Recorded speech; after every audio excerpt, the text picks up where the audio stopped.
How to treat constipation naturally. A common problem that affects many of us is constipation. But, did you know there are natural remedies and foods that can help? First, let's talk about hydration. Drinking enough water is essential for regular bowel movements. Aim for at least 8 glasses of water daily. Eating fibre-rich foods like fruits, vegetables, and whole grains can soften stool and promote bowel movements. Aim for at least 25 grams of fiber daily. Natural remedies such as herbs, aloe vera, ginger, and senna can help stimulate bowel movements.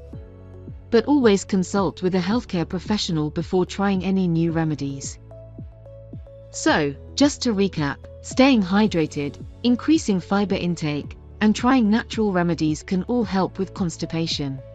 We hope you found the information in this video useful.